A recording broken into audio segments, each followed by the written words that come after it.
nationale. C'est le 10. Donc ñi ngi xaar. La date c'est prévu pour le 10. Très bien dans tous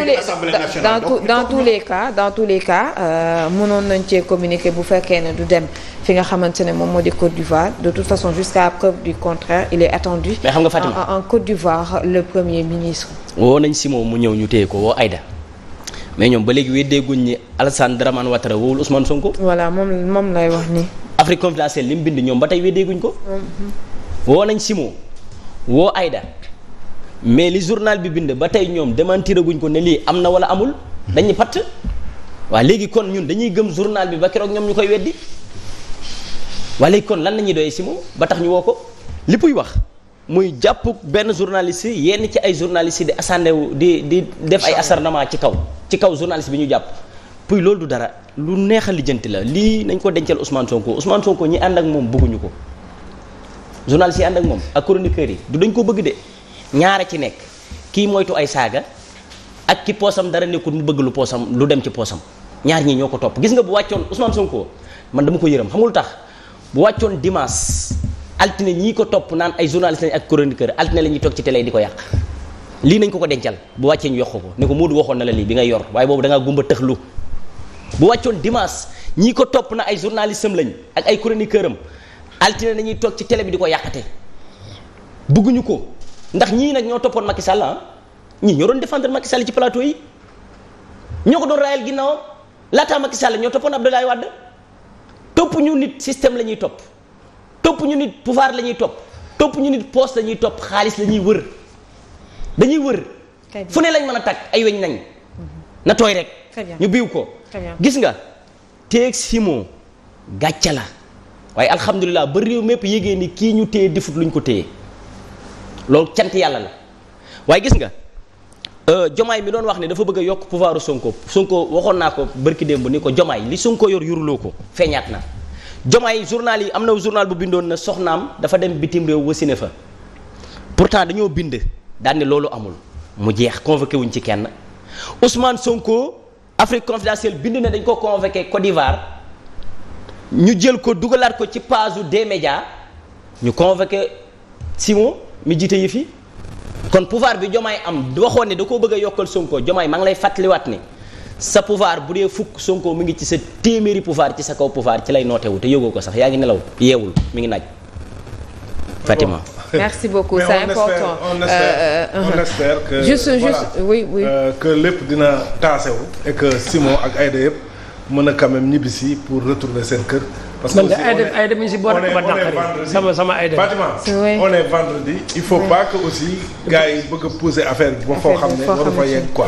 sincèrement Clément sans vraiment Simon mu ngeen bàyyi Simon c'est un père de famille démb wax naa ko fii. et une santé très fragile. Aïda s'il vous plaît dafa yor Aïda daa yor njaboot bu ndaw.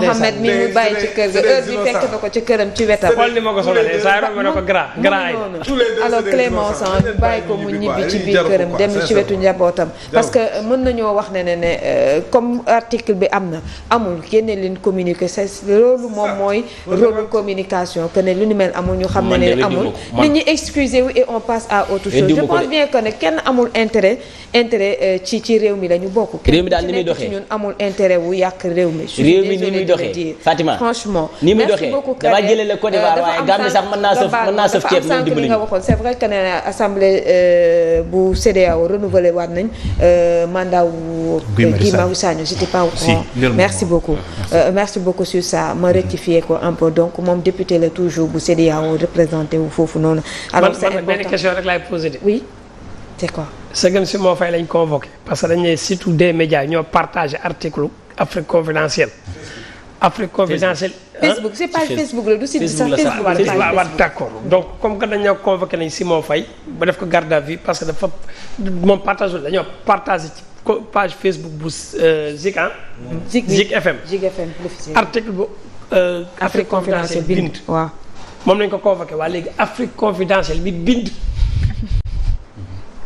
article la ba gars yi di ko partagé Sénégal partagé na Guinée Mali Côte d'Ivoire Togo Congo dëkk yëpp a partagé de waaw léegi Afrique confidentielle mi bindu moom léegi Sénégal moom la lay xaar ca moom c'est que c'est ça la question et moo tax may wax naan restreindre les libertés jour bi ma déggee le premier ministre wax ko fan yee passé en recevant les syndicalistes les professeurs les enseignants wax na ko mu toog moom Ousmane Sonko le premier ministre ne dëkk bu ñu bëgg mu développer wala dëkk yi jot a développer yépp nit ñi dañoo noppi. pour ñu développer dañoo restreindre seeni liberté cette phrase là ba léegi daf may tiquer comment on peut restreindre la liberté des citoyens te Sénégal bokk ci ñi ratifier la convention des droits de l'homme le droit d'aller et de venir le droit de penser et de réfléchir le droit de donner son opinion et le droit de chercher l'information et de le communiquer.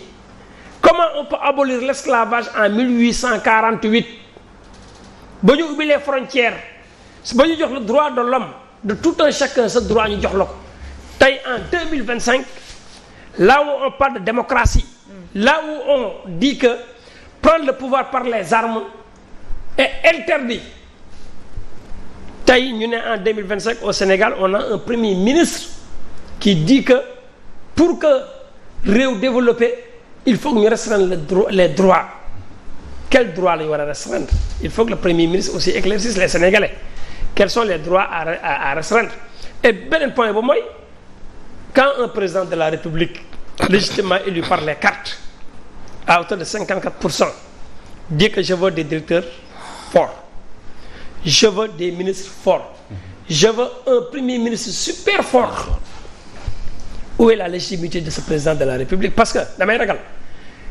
premier ministre bi am doole ba ëpp président bi doole les pouvoirs du premier ministre super fort dem ba mujj bi mu empiétiner les prérogatives du président de la République dem ba mujj bi le premier ministre dem ba mujj bi am contentieux yoo xam ne dina ko arrivé digganteem ak président de la République parce que ku la doole ju bari xajul ci nit mais loolu aussi le premier ministre ak le président war nañoo xoolaat les textes de la Constitution moo tax l'autre jour j'ai dit que su fekkee ils ont le courage à 100% de ce qu'ils veulent faire man dama ne premier. L'offense au premier ministre semble waaw certain. loolu gan la loolu moom la situation. xoolal loolu gan la ci ñun. loolu xaaral loolu. bu leen offensé gan la ci ñun nag xaaral non on discute on ne l'offense pas. non je parle pas de toi. Voilà, je parle de manière générale en fait voilà c'est ça. donc da nga ne super premier ministre ma ne peut-être c'est l'offense au premier ministre bi ñu nar a. loolu déjà am na parce que Bah Diakhaté bi ñu koy jàpp dañ ko jàpp. ci offense au premier ministre amul ci droit pénal au Sénégal amul ci constitution au Sénégal dañ ko jàpp ndax loolu la ñu wax Assane Diouf mii ne ci kaso bi. mais dañ ko dàq ci jugement bi. mu ne jugement bi dañoo dàq chef. waaw d'accord mais dama ne. loolu dama ne loolu mënul nekk. amul loolu waaw moo tax ma ne. présentement kenn mënu ko retenir comme délit. parce que d'accord Lamine. offense au premier ministre dama ne première accusation bi ñu ko njëkk a wax laa wax. li njëkk a am.